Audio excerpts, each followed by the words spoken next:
আজকের পরিবেশটা খুব সুন্দর, আবহাওয়াটা অনেক ভালো। না রোদ, না বৃষ্টি, না গরম, না ঠান্ডা। একেবারে মনোরম একটা আবহাওয়া আর পরিবেশ। এরকম আবহাওয়া খুবই ভালো লাগে।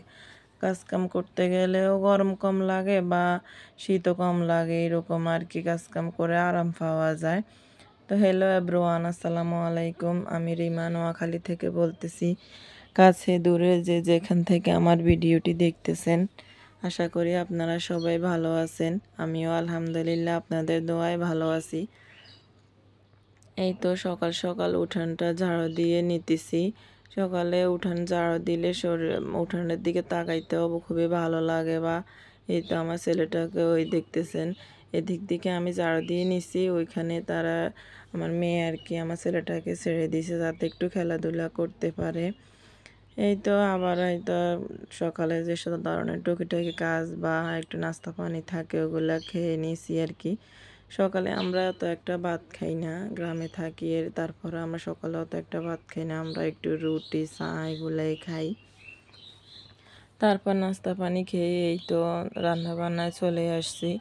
আজকে আমার আম্মা আমার বাড়ির পাশে কিছু কচু গাছ আছে, ওখানে কিছু কচুর লতি পাইছে, এই তো নিয়ে আসছে। আজকে কচুর লতি রান্না করব। আপনাদেরকে বলছি না, আমার বাবা গাছপালা নিয়ে এগুলো নিয়ে খুবই চর্চা রাখে।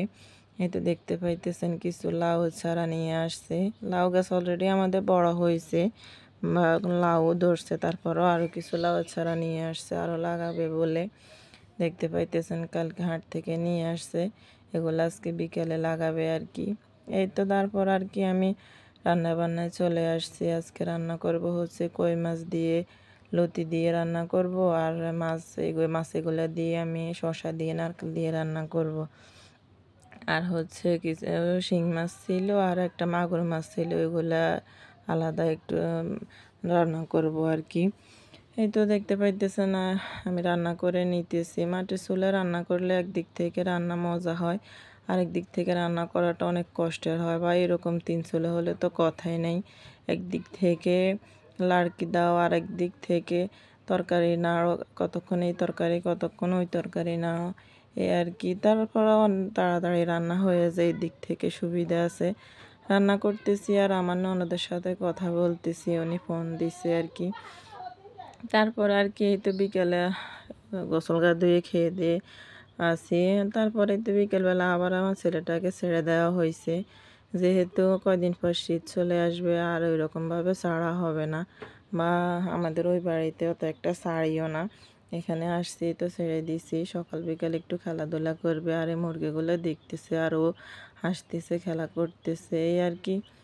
তো আমার ভুল ত্রুটি হলে ক্ষমার দৃষ্টিতে দেখবেন, ক্ষমা করে আমার পাশে থাকবে।